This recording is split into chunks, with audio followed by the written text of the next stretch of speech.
Mereka hanya menatap Perikier dan anak yang di pangkuannya itu, jelas mereka ingin tahu mengapa anak itu bisa bersamanya. Aku akan menceritakannya pada kalian. Jelas Perikier. Dia anak yang kutemui di hutan. Perikier menjelaskan semua yang terjadi di hutan saat bertemu dengan Lin Tian.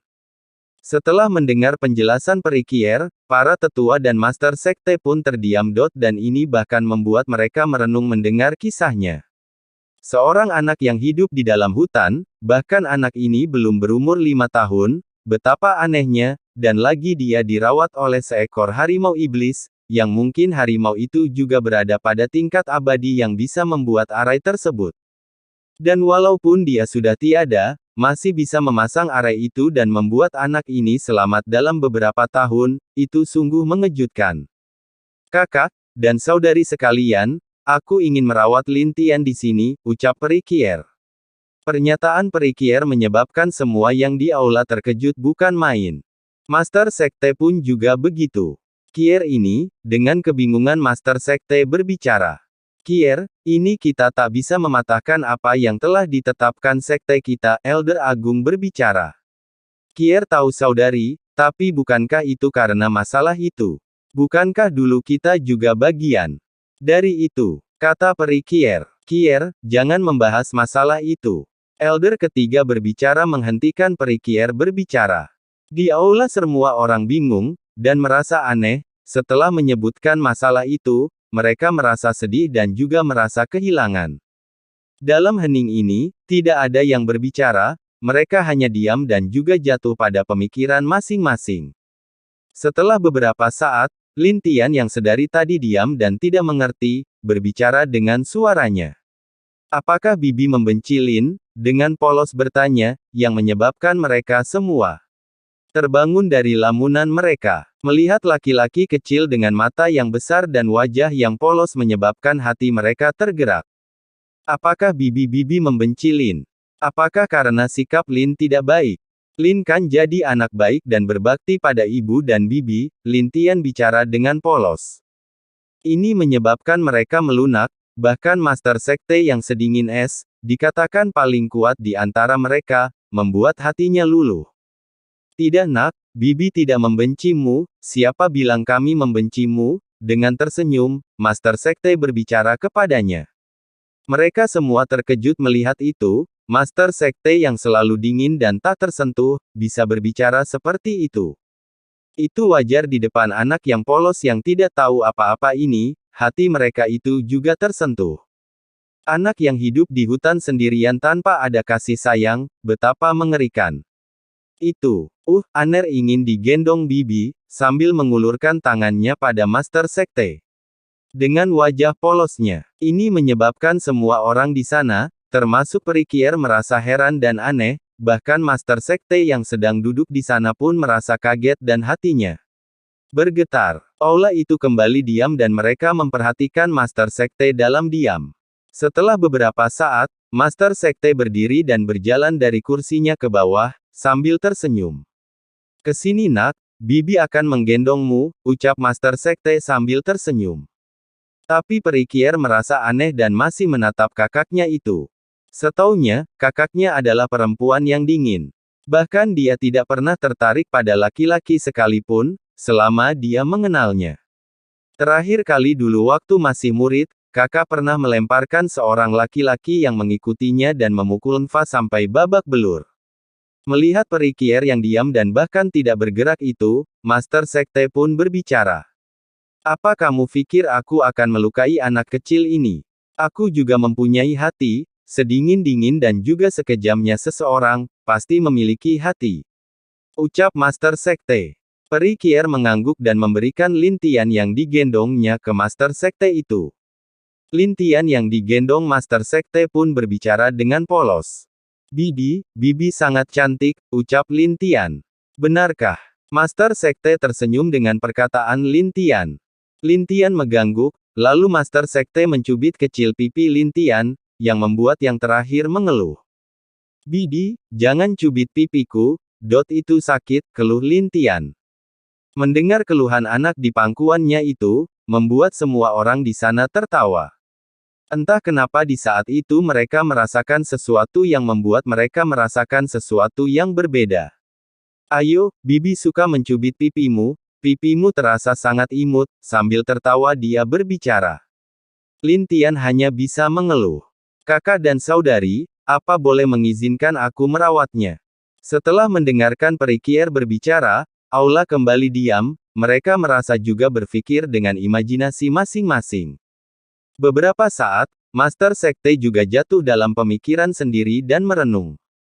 Bukannya begitu Kier, kau tahu sekte kita seperti apa? Jika kita menerima anak ini, sebelum dia menyelesaikan perkataannya, di aula terdengar suara.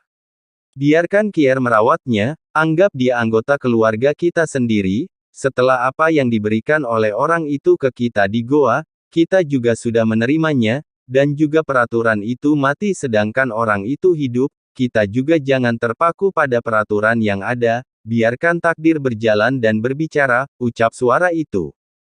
Suara itu pun menghilang, setelah suara itu menghilang, itu menyebabkan mereka tertegun sejenak dan lalu berkata serentak. Baik leluhur, semuanya berdiri dan memberi hormat.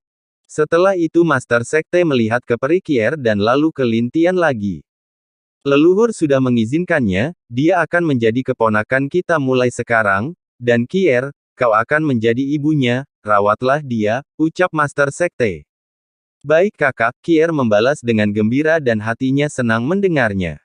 Yang lain juga merasa senang, walaupun Lin Tian laki-laki, mereka merasa anak ini bisa dididik dan juga tidak ada salahnya, memiliki dia di sini setelah apa yang dia alami di hutan iblis. Bibi Lin lapar, dengan perut yang berbunyi, Lin Tian berbicara kepada Master Sekte. Sambil memegang perutnya, itu juga langsung menyebabkan mereka tertawa terbahak-bahak. Lin lapar, ayo Bibi ajak makan. Master Sekte entah mengapa, dia merasa senang di saat Lin Tian memanggilnya Bibi. Sebelum Master Sekte pergi, dia bertanya pada Peri Kier.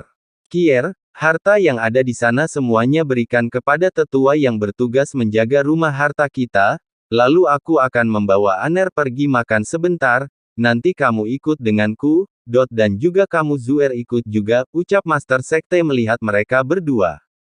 Baik, balas Elder Agung. Baiklah kakak, memang ada yang akan kubicarakan kepada kakak juga, ini berkaitan dengan Aner juga, ucap Peri Kier. Oh, kalau begitu mari kita pergi, lihatlah Aner sudah lapar, sambil tersenyum, mereka bertiga terbang dan pergi dari aula itu. Setelah itu, telah diputuskan bahwa akan ada anak laki-laki di istana mereka, tapi mereka sepakat tidak memberitahu dunia luar dan murid-murid lainnya. Setelah keluar dari aula, mereka datang ke sebuah puncak gunung, yang mana itu tempat tinggal Master Sekte. Gunung yang sangat indah ditaburi bunga dan juga aura yang sangat luar biasa dari puncak lainnya. Setelah sampai di sebuah rumah di atas gunung, mereka langsung masuk dan duduk di sebuah meja. Master Sekte yang dipanggil Bing Xian dan Bing Zuer adalah Elder Agung. Setelah itu, dia meletakkan Lin Tian di kursi dan mengambil beberapa makanan yang ada di sana dan memberikannya pada Lin Tian. Lin Tian yang melihat makanan di meja memakannya dengan lahap. Pelan-pelan nak, tidak ada yang mengambilnya darimu ucap Bing Xian dengan lembut. Setelah selesai makan, Lin Tian merasa mengantuk dan dia tertidur, lalu Bing Xian membawanya ke tempat tidur dan menaruhnya di sana. Lalu dia kembali ke meja dan dia bertanya pada Peri Kier. Apa yang ingin kamu katakan adik? Ini tentang Lin Tian kak, kakak tahu, apa kekuatan Lin Tian saat aku bertemu dengannya? Kier berbicara sambil tersenyum misterius. Mendengar perkataan adik mereka itu, mereka merasa heran dan Zuer menjawab. Tentu tidak ada kekuatan pada diri Lin Tian adik, jawab mereka. Peri Kier hanya tersenyum misterius, lalu berdiri dan berjalan ke tempat tidur Lin Tian, dan berkata. Nah, kalau begitu coba kakak rasakan apa kekuatannya, ucap Peri Kier. Sambil berjalan, dia ke tempat tidur Lin Tian dan lalu membuka gelang yang ada di tangan Lin Tian. Setelah gelang itu dibuka betapa kagetnya mereka, yang menyebabkan mereka melompat dari tempat duduk mereka. Alam tempering tubuh tingkat 5, ucap mereka serentak. Setelah pertemuan antara bersaudari itu, mereka memutuskan untuk menjaga Lin Tian dan juga melatihnya. Dan mereka juga berpikir untuk melaporkan masalah yang ada pada Lin Tian itu kepada guru mereka. Setelah itu pemimpin sekte langsung ke tempat guru mereka berlatih. Lin Tian dibawa oleh ibunya ke sebuah puncak yang indah dan di mana tempat itu disebut dengan puncak bunga. Di sana dipenuhi dengan bunga-bunga yang bermekaran dan juga penuh dengan qi yang cukup melimpah. Di puncak itu terdapat beberapa murid yang sedang berlatih dan juga ada beberapa murid yang sedang bertarung, yang mana semua murid di sana perempuan. Dikatakan di dalamnya itu semua adalah wanita yang sangat cantik seperti bidadari, yang terkenal di antara mereka adalah Jiang Yi dan Lulu. Mereka juga adalah generasi muda yang menjanjikan juga, dan juga Jiang Yi juga adalah murid dari tetua Kier atau peri Kier yang kecantikannya seperti peri walaupun mereka tidak pernah melihat wajah aslinya karena penutup atau cadar yang dipakainya. Indah sekali, apa di sini Lin tinggal? Iya, kamu akan tinggal bersama ibu, nanti ibu akan mengajarkanmu seni bela diri dan juga pengetahuan yang ibu tahu, jadi jangan malas, jika malas ibu nanti akan menghukummu, kata ibunya sambil tersenyum. Belajar, Lin tidak suka belajar. Lin suka bermain, tapi ibu mengatakan itu, Lin juga tidak ingin dihukum, jadi Lin akan belajar. Lin Tian mengeluh tapi dia tetap menuruti apa kata ibunya itu, hal itu membuat peri Kier tersenyum dan menggosok kepala Lin Tian dengan lembut. Sambil terbang menuju puncak, mereka bertemu dengan beberapa murid di sana dan mereka memberikan hormat kepadanya, tapi setelah peri Kier dan Lin Tian lewat mereka bingung melihat anak di pelukan guru mereka itu. Siapa itu? Bukankah itu anak laki-laki? Kenapa bisa ada laki-laki di puncak kita? Kata seorang murid perempuan dengan bingung kepada temannya. Aku pun tidak tahu, jangan tanya aku juga bingung. Mereka pun kebingungan dengan apa yang mereka lihat tadi. Terlintas di pikiran mereka, apa jangan-jangan dia anak guru, mata mereka sambil menatap dengan linglung dengan pikiran mereka. Peri Kier dan Lin Tian sampai di puncak di mana terdapat sebuah rumah kayu yang cukup besar dan sekitarnya terdapat arai yang cukup kuat. Nah, kamu akan tinggal dengan ibu di sini, ingat jangan mengganggu kakak-kakakmu. Yang di sana tadi yang sedang berlatih, jika ingin keluar beritahu ibu. Lin Tian mengangguk. Bagus. Ayo masuk, ibu akan memasak buatmu dan juga setelah itu ibu akan memandikanmu, biar anak ibu terlihat tampan.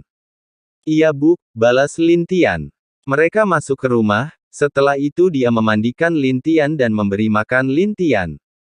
Setelah makan si anak kecil itu berlari-lari di sekitar rumahnya dan bermain. Ibu, Lin Tian punya telur, telurnya bergerak-gerak buk, sambil memperlihatkan telur itu kepada ibunya. Peri Kier kaget dengan telur yang dibawa Lin Tian itu. Lin dapat dari goa ibu, itu ada di kalung Lin, masih ada 3 lagi buk. Tadi Lin melihat-lihat ke dalamnya dan telur ini bergerak. Telur yang ada di pelukan Lin Tian itu jatuh, dan tiba-tiba retak tepat di depan mata mereka berdua. Dan beberapa saat tiba-tiba di dalam telur retak itu keluar kepala yang seperti kepala naga kecil yang berusaha keluar dari telur itu. Setelah keluar dari telurnya, naga itu memakan cangkang telurnya itu sampai tidak ada sisa cangkang telurnya, lalu dia menatap Lin Tian dan juga peri Kier. Setelah beberapa saat naga itu berjalan kecil menuju Lin Tian dan menggosok-gosokkan kepalanya ke kaki Lin Tian. Kamu akan menjadi adikku, aku kakakmu, kata Lin Tian dengan polos yang tidak tahu apa binatang tersebut. Peri Kier yang bingung tidak dapat percaya dengan apa yang dia lihat, itu naga. Asli, bahkan di dunia ini naga adalah salah satu makhluk tertinggi yang sangat kuat bahkan dikatakan 4 dari makhluk suci. Dia masih linglung dengan apa yang terjadi. Nak, ingat, simpan kembali naga ini ke dalam kalungmu, biarkan dia di dalam, jangan biarkan keluar. Ibunya bicara dengan menghela nafas, walau dia masih terkejut tapi dia juga berpikir tidak boleh sampai ada yang melihatnya, karena mungkin nanti naga ini menjadi pembantu yang melindungi anaknya setelah dewasa nanti. Kenapa Bu? Kenapa tidak boleh bermain di luar? Dengan sedih dia bertanya. Nanti dia diambil orang, lalu dibunuh, apa kamu mau adik nagamu diambil dan dibunuh oleh orang Nak? Bahkan mungkin ibu dan bibimu juga dalam bahaya, katanya sambil memperingatkan Lin Tian dengan halus. Lin Tian mengerti ibu. Walau dia kurang mengerti, tapi karena ibunya berbicara dia menurutinya. Ya bagus, sebelum itu kita harus memberikannya nama. Karena dia naga dan suku naga memiliki nama keluarga Long, kita beri nama Long Yang. Ibunya berpikir sambil tersenyum kepada anaknya dan naga kecil itu. Kenapa tidak ada nama Lin, Buk? Bagaimana dengan Lin Long? Soalnya Aner pernah membaca jika dia saudara, dia harus memiliki nama yang sama dengan saudaranya. Lin Tian menatap ibunya dengan polos. Naga itu juga mendengar nama Lin Long juga mengangguk dan menatapnya juga. Bagus, namanya sekarang Lin Long, sudah bawa dia masuk ke kalungmu lagi, kata ibunya. Aner tidak tahu caranya. Buk. Lin Tian menundukkan kepalanya dengan sedih. Mendengar Lin Tian menjawab seperti itu, dia terkejut lalu berpikir, mungkin Lin Tian tanpa sadar mengeluarkan telur itu karena kedekatannya dengan kalung itu yang terdapat darahnya di sana. Dia tersenyum dan berbicara sambil menggosok kepala Lin Tian. Cobalah fokus lalu tenangkan pikiranmu dan gunakan pikiranmu, bayangkan naga dan cincin itu adalah satu, kamu memasukkan naga itu ke dalam kalung itu dengan membayangkannya kamu satu dengan kalungmu. Lin Tian mengikuti instruksi dari ibunya, lalu mencoba membayangkan hal seperti itu. Dan lalu dia berhasil, naga itu menghilang dan masuk ke dunia yang ada di kalungnya itu. Ibu, aku berhasil. Bagus, anak ibu yang pintar, katanya sambil mengelus kepala Lin Tian, dia merasa anaknya ini dapat mudah belajar, jadi dia berpikir mengajarkannya dulu membaca lalu menyuruhnya membaca buku yang ada di sekte. Baru setelah itu dia mengajarkan seni bela diri kepada anaknya. Di suatu tempat di dalam pintu, sekte yang cukup dalam dari sekte tersebut. Ada pemimpin sekte yang sedang berlutut di depan pintu dan berkata, murid Bing Xian menghadap guru.